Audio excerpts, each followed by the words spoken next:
Bismillah, alhamdulillah, wassalatu wassalamu ala rasulillah wa ala alihi sahbihi wa ala assalamu alaikum wa rahmatullahi wa barakatuh.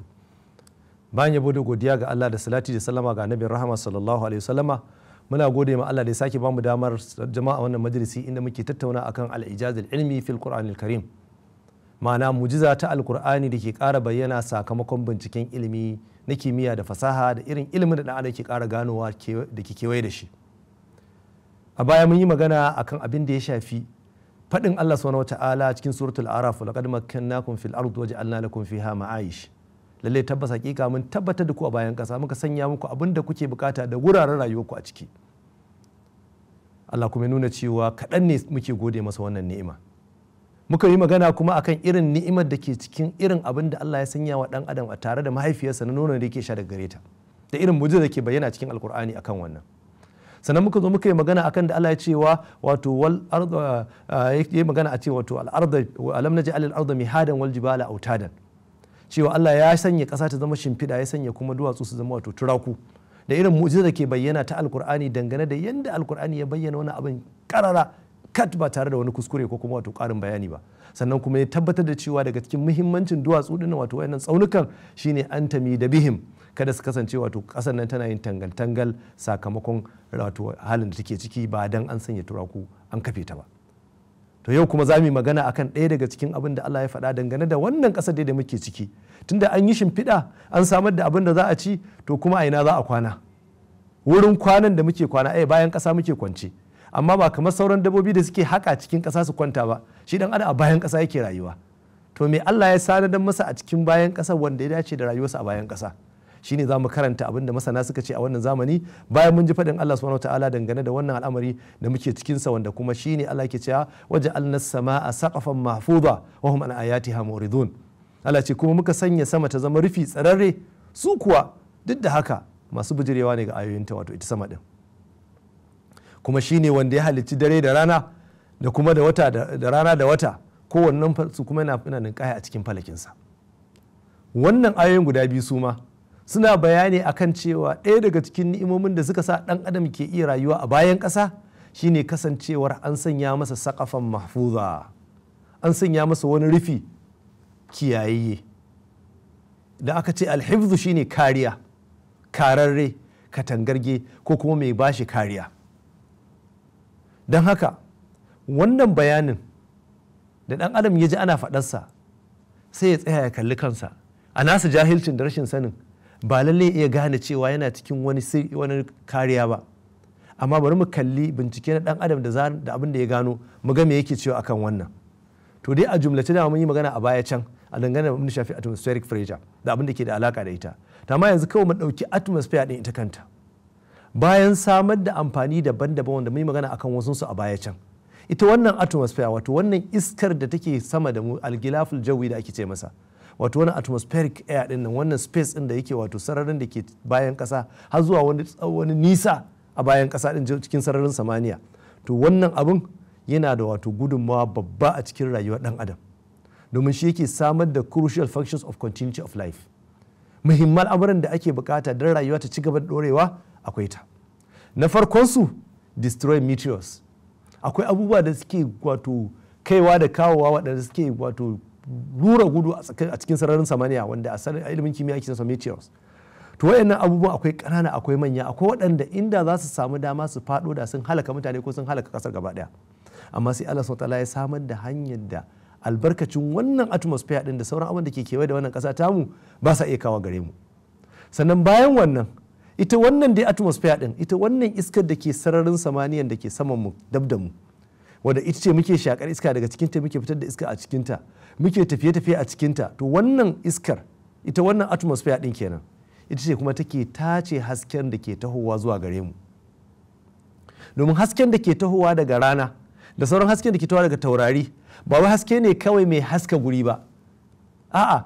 wato radiations ne daban-daban kamar yadda dan adam yanzu a ci gabansa ya san abubuwa daban-daban. Misali kuma akwai x-ray wanda kowanne mu ya san shi, ana amfani da shi ma hatta wurin ayyuka na likitanci da sauransu. Amma duk wanda ya san x-ray, mu dauke shi mafi misali na kusa da mu, kowa ya san cewa in za a yi x-ray akwai wasu dokoki da ake dauka da wasu ka'idoji da ake cewa misali ka ce mai ciki a ce kaza sannan kuma wanda za ma x-ray din akan bashi wata riga ko na bai sanya din ya kare kansa. Shi ma mai gudanar da injin x-ray din zuwa yake buye bayan wani abu domin kada illar wani x-ray din taba shi. Sannan wanda aka yi masa x-ray din akan ce bai ba wani lokaci ake so ya sake yi saboda mai kada illar abin ya kai gare shi. Saboda mai wa'annan rays din da suke radiation din gaba daya kowanne akwai iya amfani da zaka samu a cikin sa akwai kuma illar zai iya dauka tare da shi. To wayannan radiation din da muke gani faɗan ɗis ne in ka kwatanta da irin radiation din da ke tahowa cikin sararin samaniya daga rana da taurari da ke kewaye da mu.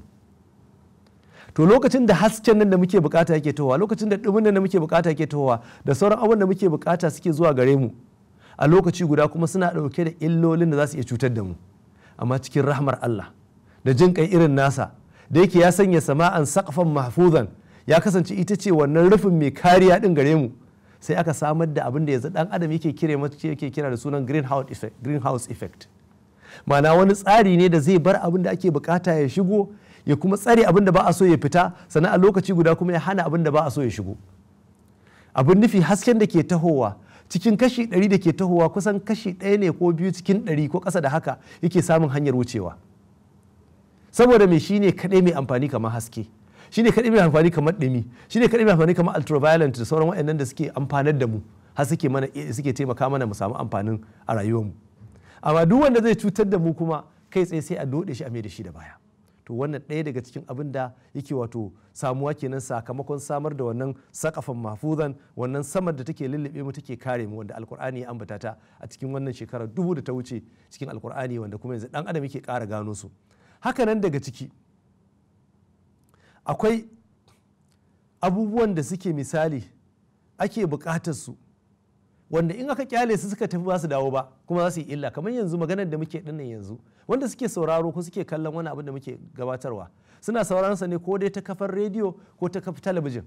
To duk wannan kafofi guda biyu ana yada sakon su ne ta hanyar telecommunication signals da radio waves da sauransu. To su wayannan din kansu lokacin da aka haska su daga sararin inda suke, misali yanzu anan birnin Kano muke, in aka haska wannan sakon ko aka aika da shi sararin samaniya ya tafi, ko sakon waya da muke yi ta hanyar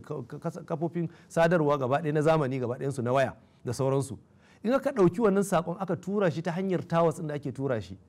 inda in ya tafi babu abin da zai dawo da shi, kawai tafiya zai yi, ba zai dawo ba shi kenan. Amma ta hanyar wannan sakafan mahfuzan din, wannan sararin samaniyan da Allah ya samar, ta hanyar su ne kuma ake dawo da wannan sakon sai ya kai ga inda ake so a kai gare shi. Za mu zo mu magana keɓantacce akan wannan a ƙarƙashin faɗin Allah subhanahu wataala was sama'i zatir raja. Amma dai anan a takaice wannan rufin dai da aka samar wanda shine yake rike abin da ake bukata, yake kuma barin abin da ba a bukata kar ya shigo, yake hana mai amfani ya fita, yake kuma wato rike wanda ke da amfani ya shigo, yake barin wanda ke amfani ya shigo. To duk wani na cikin irin ni'imar da Allah ya wa dan adam da ya samu masa da wannan, wanda ba dan wa'annan abubuwan da Allah da bai iya rayuwa a cikin wannan ƙasa tamu ba. Musamman daga cikin mafi muhimmancin abin da wannan sararin yake mana shine yana rike mana ɗumin da muke da shi, ta yanda hasken rana da ke sauka a bayan ƙasa in ya sauka a bayan ƙasa sai ya ɗumama ta, in ya ɗumama ta kuma sai wannan ɗumin ya amfanar da mu, ta yanda kafin dare ya zo ɗumin da muke da shi za mu yi amfani da shi har gari ya waye, kafin kuma rana sake hudowa ta sake ɗumama gari, sai ya zama an samu ɗumi daidai bukata, sai rana kuma ta faɗi. In ta faɗin nan kuma sai dare ya zo, sai kuma sanyi ya zo. Sanyin kuma lokacin da yake kaiwa inda ya kai, kafin ya tsananin da zai illarta mu ko ya halaka mu kuma sai ya sake tafiya, sai rana ta dawo. Shi yasa in ba kula ayoyin guda biyu tare suka zo.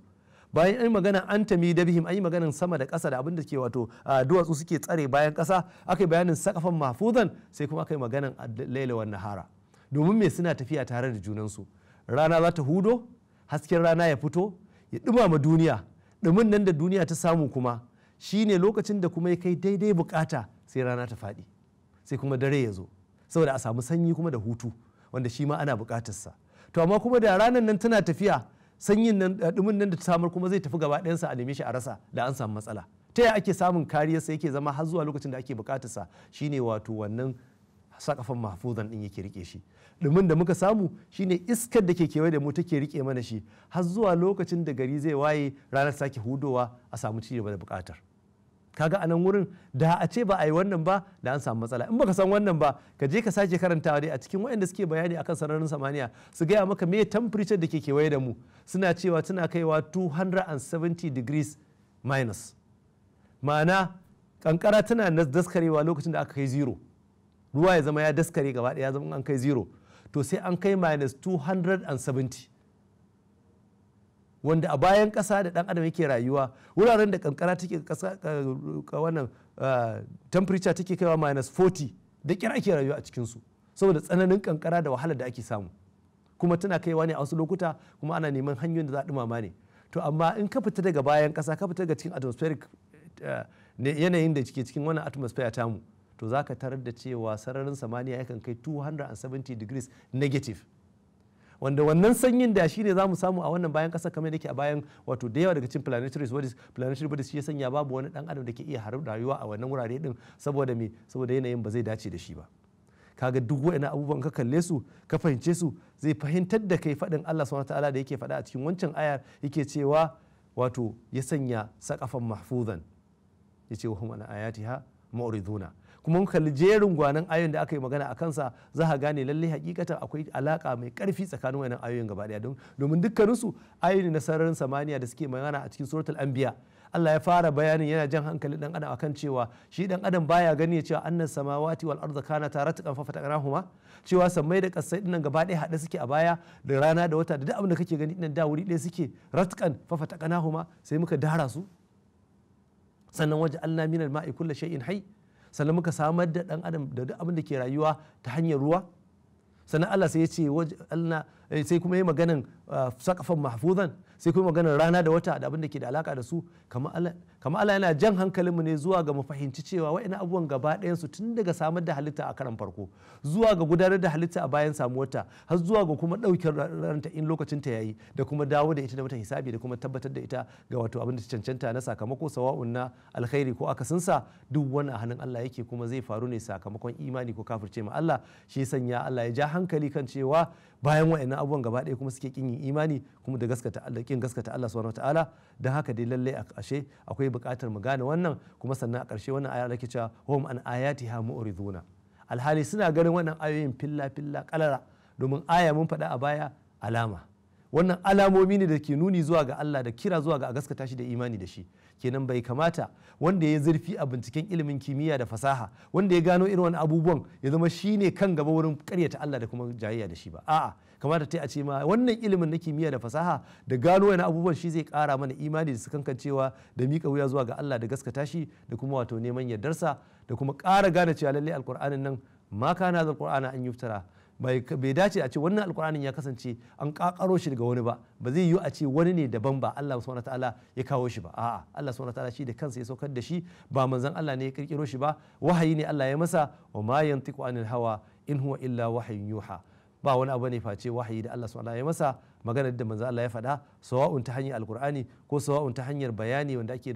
taskance shi a matsayin hadisi, dukkanin su wahayi ne Allah yake masa, kuma wanda ya sanar da shi shine mala'ika Jibrilu, amintacce a gurin Allah wanda ya isar da wannan sako zuwa gare shi. Dan haka dai a takaice a ƙarshe masana na ilimin kimiyya da fasaha suna tabbatar da cewa lalle wannan ƙasa din tamu tana ɗauke da wani abu da ke kare ta daga cikin wannan, kuma bayan wayancan abubuwan gaba ɗaya akwai abu da ke Van Allen radiation, wani tsari ne da Allah ya samar wanda yake kautar da wani abu da zai iya cutar da wannan ƙasa din, ya sa ya kwana kada ya faɗo cikin ta don ya cutar da ita. Ga wanda ke buƙatar bincike mai yawa a wannan bangare din ya je karanta wancan littafin da muka ambata a baya da kuma kamantansu wanda suke bayani akan sararin samaniya, zai ƙara imani da gaskata cewa lalle alkur'ani daga Allah subhanahu wataala yake, kuma yana ƙara tabbatar da cewa ilimin kimiyya da fasaha in dai ilimi ne ingantacce sai dai ƙara mutum imani da sallamawa ga alkur'ani, ba wai a ce za a yi amfani da ilimin kimiyya da fasaha a ƙaryata alkur'ani ba, kamar yadda kuma alkur'ani take ƙara bayyana a kullum. Sakamakon wannan Allah ya fahimtar da mu alkur'ani, ya ba mu aiki da shi. Subhanakallahumma bihamdika nashhadu an la ilaha illa anta nastaghfiruka wa natubu ilaik. Assalamu alaikum wa rahmatullahi wa barakatuh.